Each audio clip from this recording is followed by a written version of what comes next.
production the tremendous capacity built by these firms in the early 1930s. The first 5-year plan itself was not laid out by Gosplan. The Gosplan plan was just not workable.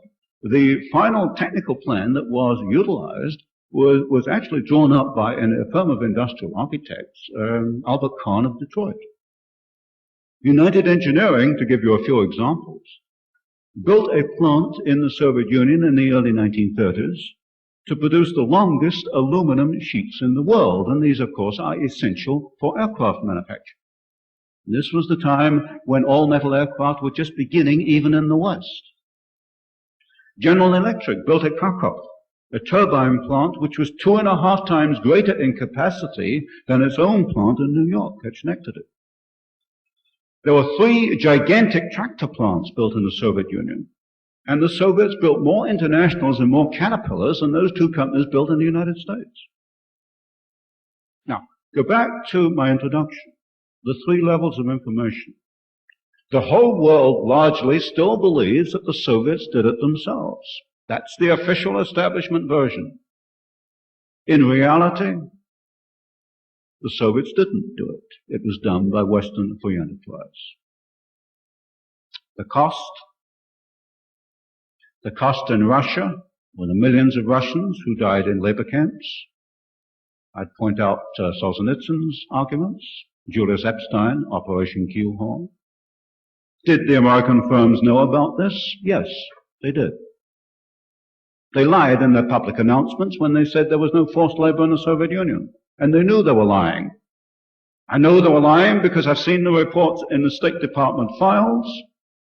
The engineers on site in Russia were protesting. It was the time of the Depression. They had to have a job. And the firms told them to do nothing, say nothing, keep quiet. And I submit that our larger corporations, the corporate socialists, were no more interested in Russians dying in the early 1930s than they were in Americans dying in Korea and Vietnam with technology that they had installed in the Soviet Union. And yet the way this world is put together, it's the Harrimans and the Hammers and the Morgans and the Rockefellers who are admired and lauded. And those who plead for human decency and state the facts of dictatorship are slandered and insulted. And we find, regrettably, academics fall over themselves to perpetuate the myth. So back in the early 1930s, Gerard Swope of General Electric and Werner Baruch and their friends were building the 5-year plans in Russia, but they went inactive elsewhere in the world. And this is one period where I've been able to develop most of the story. Roosevelt's New Deal, the NRA, National Recovery Administration, was not drawn up by the Brain Trust or Roosevelt's advisors. It was drawn up by Gerard Swope of General Electric. And I've published the whole thing in the book I've just produced. I call it Swope's plan. It wasn't FDR's plan at all. And Herbert Hoover was quite correct when he called it fascism. Because Roosevelt's New Deal was nothing else but fascism along the lines of the Mussolini corporate state. And our friends, Werner Baruch and General Electric, building up the Soviet Union, were also very active financing and promoting and writing for Roosevelt in the early 1930s. But also, they were active behind Hitler. It's interesting that both Hitler and Roosevelt came to power in early 1933. Now, the story of the promotion of Hitler by our own corporate socialists is yet unpublished. But I'll tell you this much. It'll give you the flavor of the book. I have the bank transfer slips, which is about the hardest kind of evidence you can get, of funds going from large corporations to the Nazi Party, and particularly a political slush fund operated by Rudolf Hess. This was very important in the early 1930s when the Nazis needed all the money they could get to finance their gangs of goons going around the streets beating up people and the various payoffs and this kind of thing. One of these transfer slips refers to German General Electric, 60,000 Reichsmarks. And 2 directors of German General Electric will interest you, or should interest you. One is Gerard Swope, General Electric, and the other is Owen Young of the Federal Reserve Bank of New York.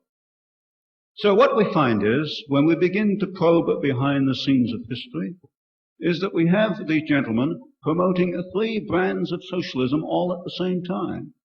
They're building the first 5-year plan in the Soviet Union, they're writing Roosevelt's New Deal for him, and they're trying to get Hitler into power in Germany, all at the same time.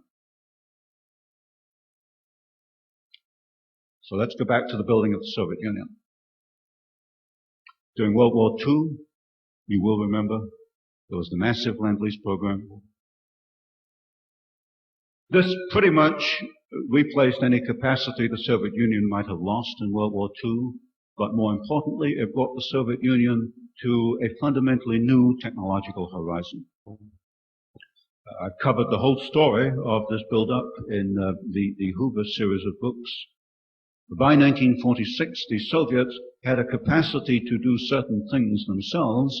They could manufacture the shells of factories, that is the building, which is not too difficult, and they could duplicate simple equipment, simple lathes, this kind of thing. But they still needed, and still need today, foreign technology to advance the technological horizon for a quite simple reason, that a socialist planned society cannot advance technologically by itself. And once again, Western businessmen were only too happy to oblige.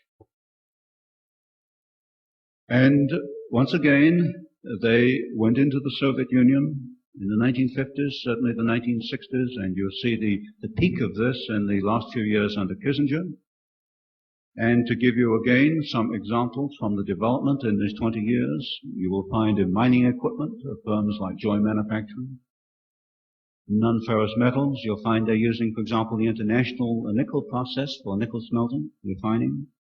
Iron and steel is an exception.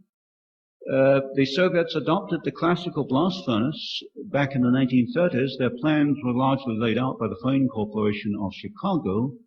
It's a very simple process. What they did was build bigger units, what I call scaling up. And in classical blast furnace technology, they have not come back to the West, but they have done, particularly in rolling techniques, and what you might call the high technology forms of steel and metals.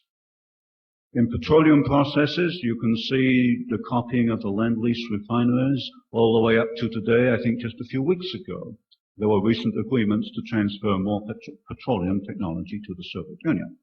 In chemicals, Arm & Hammer, Occidental Petroleum, of course, has always played a key role. Textiles, we find Soviet nylon, all their synthetic fabrics are Western fabrics, but of course with different model numbers, categories. Motor vehicles, all the motor vehicle plants I can identify in the Soviet Union have equipment from the West. They have been able to reproduce simple transfer lines, but as you know, with the Karma plant, still today, the Soviets require equipment mainly from the United States. Soviet atomic energy, their first reactor was a copy of the Hanford reactor, but more importantly, they couldn't have achieved their atomic energy program without United States help. I'm very skeptical today about the Rosenberg spy story. What is much more important is how did the Soviets get the industrial technology, the equipment, the very specialized kind of equipment, which is needed for an atomic energy program. This could only come from one of 3 countries, United States, Switzerland, or Great Britain. Locomotives, for example, we find General Electric is the standard. In aircraft, we find all the Rolls-Royce engines powered the MiGs over Korea. The door, for example, on some of the aircraft is a Boeing door. You go right down the line, it's there. Merchant Marine, I calculated that exactly because the Soviets have published a very exhaustive catalog, great big fat thing, of their Soviet ships. Every ship is there, cataloged with its technical specification, and I can tell you exactly 67% of the hulls were built in the West. 80% of the engines were built in the West. The 20% that were not built in the West were built in the Soviet Union, mainly at Bryansk and in Leningrad, under technical assistance agreements. There's no such thing as a Soviet marine diesel engine. That's what got the Soviet Weekly upset in London and said I was wild.